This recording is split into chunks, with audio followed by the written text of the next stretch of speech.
नमस्कार।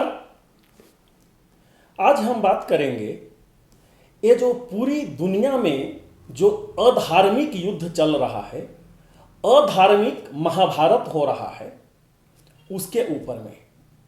हम इसको अधार्मिक इसलिए बोल रहे हैं क्योंकि इस युद्ध से अर्जुन और कृष्ण दोनों ही गायब हैं। चूंकि ये दोनों गायब हैं, इसीलिए यह युद्ध, यह जो महाभारत हो रहा है, वह अधार्मिक है। हम क्या बोलना चाह रहे हैं, उसके लिए सबसे पहले हम महाभारत से एक कहानी आपके सामने हम रखेंगे, जिससे आपको समझने में आसानी होगी कि आज का जो युद्ध चल रहा है उसमें भगवान कृष्ण और अर्जुन किस प्रकार से मिसिंग हैं। महाभारत का जब युद्ध का शुरुआत होता है, जब दोनों तरफ के जो सेनाएं थी, चाहे कौरव और पांडव के तरफ से, कुरुक्षेत्र में पहुंच जाते हैं, उसी समय जो अर्जुन हैं वे देखते हैं कि कुरुक्षेत्र के मैदान में एक पक्षी अपना अंडा दिए हुए है। कुछ कुछ ऐसे भी पक्षी हैं जो कि जमीन पर ही अंडा देते हैं। ऐसा नहीं है कि सारे के सारे पक्षी मतलब पेड़ पर ही देते हैं। कुछ पेड़ पर देते हैं, कुछ घर में देते हैं, और कुछ कुछ पक्षी ऐसे हैं जो जमीन के ऊपर ही देते हैं।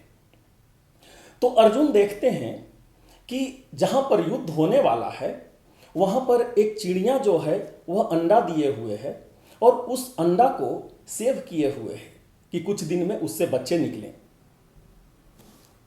अर्जुन भगवान श्री कृष्ण से पूछते हैं कि गोविंद, हमारे मन में एक द्वंद्व चल रहा है। हम जितने लोग भी यहाँ पर हैं, युद्ध के लिए जो आए हैं, सबका कुछ न कुछ कारण है, कुछ न कुछ पर्पस है। जैसे हम यहाँ पर युद्ध इसलिए कर रहे हैं क्योंकि हमको धर्म का रक्षा करना है।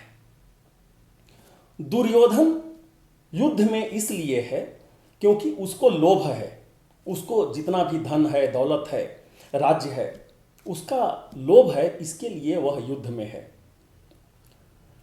जो भीष्म पितामह हैं वे अपने वचन से बंधे हुए हैं, तो अपने वचन की रक्षा करने के लिए युद्ध में हैं, क्योंकि वे वचन दिए थे कि जब तक हम जीवित हैं तब तक हम हस्तिनापुर के लिए युद्ध करेंगे, हस्तिनापुर का रक्षा करेंगे। जो गुरु द्रोण हैं वे इसलिए युद्ध के मैदान में हैं क्योंकि जो पुरोहित होते हैं, जो गुरु होते हैं कुल के, उनका ये दायित्व बन जाता है कि जब राष्ट्र या कुल खतरे में हो तो उसकी रक्षा करें। तो इसलिए वे इस युद्ध में हैं। जो कर्ण हैं वे इसलिए इस युद्ध में हैं क्योंकि वे अपना जो मित्रता है उसको निभाना चाह रहे हैं। गोविंद, आप इसलिए इस युद्ध में हैं क्योंकि आप चाहते हैं कि जितने भी अधर्मी लोग हैं वो सब का नाश हो और धर्म को फिर से स्थापित किया जा सके। तो देखिए, यहाँ पर जितने लोग भी हैं सबका कुछ न कुछ पर्पस है इस युद्ध में रहने के लिए। पर गोविंद, आप हमें ये बतलाइए कि ये जो पक्षी है वह तब तक यहाँ से नहीं उड़ सकती है जब तक कि इसके बच्चे बड़े न हो जाएं, और इस पक्षी का क्या दोष है, वो भी इस युद्ध में मारी जाएगी।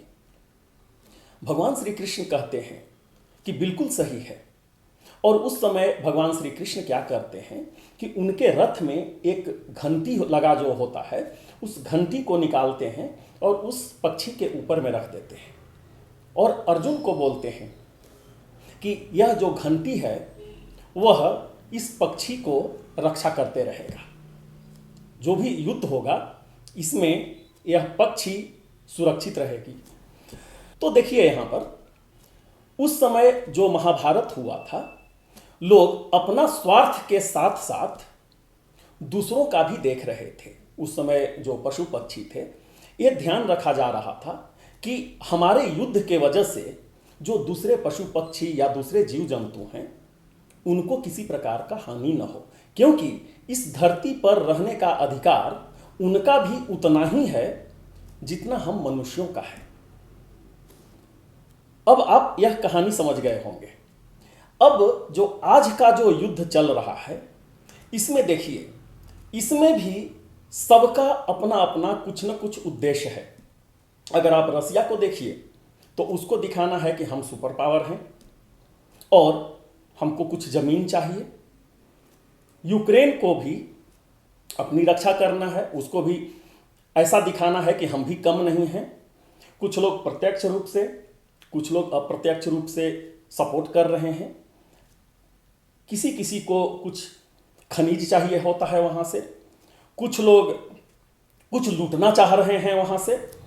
तो युद्ध में जितने लोग शामिल हैं, सब लोग का कुछ न कुछ उद्देश्य है और सिर्फ अपना ही स्वार्थ देख रहे हैं।